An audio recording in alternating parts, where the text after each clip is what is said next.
As individual fingers, we can easily be broken, but together we make a mighty fist. I am Sitting Bull.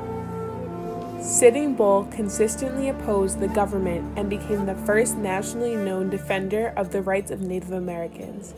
He served as the military leader for all of the Plains tribes, fighting the U.S. Army for control of the sacred homeland.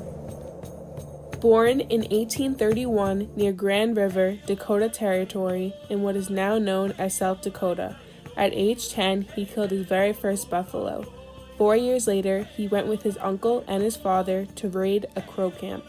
His father renamed him Sitting Bull for his bravery. It was said that he could communicate with animals and see visions of the future. He then joined the String Heart Warrior Society and the Silent Eaters. This group endured the welfare of the tribe. He led the expansion of the Sioux hunting grounds into westward territory. His first battle against the U.S. Army was in July of 1863. They had came after the Sani Sioux because of the previous Minnesota uprising.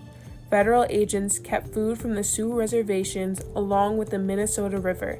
This is what caused the uprising. Sitting Bull battled the U.S. Army again in the Battle of Killdeer Mountain on July 28, 1964.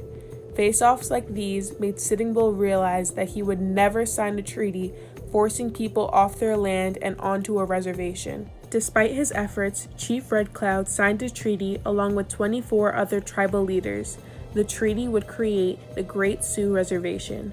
The reservation gave the Sioux additional land, including parts of South Dakota, Wyoming, and Nebraska. Sitting Bull's anti-treaty beliefs gained him over 1,800 followers. He became supreme leader of the bands of the Lakota Sioux. Members of other tribes soon joined him. In 1874, gold was discovered on the Sioux reservation. The treaty was violated when the United States forced the tribe out of the reservation, giving an unrealistic amount of time for Sitting Bull to move everyone 240 miles away in the freezing cold. Sitting Bull refused to give up. He faced General George Crook on June 17, 1876. He won victory in the Battle of Rosebud. Him and his forces then moved to the valley of the Little Bighorn River. Sitting Bull became known as a leader and holy man. Little Bighorn River is where he performed his famous 36-hour straight dance. The dance made 50 sacrificial cuts on each arm before falling into a trance. When he woke up, he said that he had a vision of U.S. soldiers falling like grasshoppers from the sky. On June 25th, General George Custer led 600 men to enter the valley. Sitting Bull was in charge of the women and children. He ensured that they were safe while Crazy Horse led his army to victory.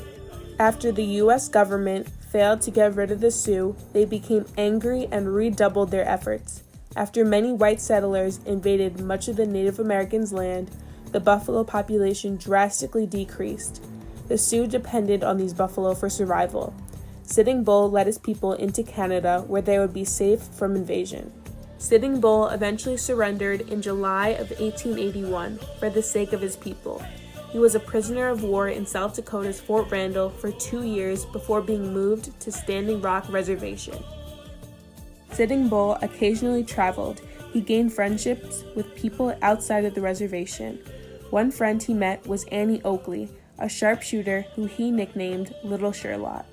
Sitting Bull and Annie performed in the Buffalo Cody's Wild West show featuring Buffalo Bill. Sitting Bull was in the show's opening act. This is when he signed autographs and met President Grover Cleveland.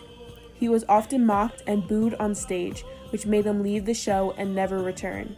Standing Rock Reservation soon became the center of controversy when the ghost dance movement started gaining attraction. Indian police became worried that Sitting Bull would join the movement, so they set out to arrest him. On December 15, 1890, the police tried to arrest Sitting Bull quietly at 6 a.m., but he refused.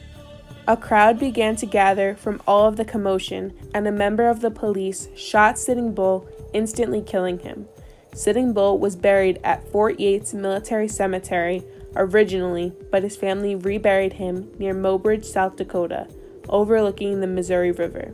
A true hero willing to sacrifice it all for his people.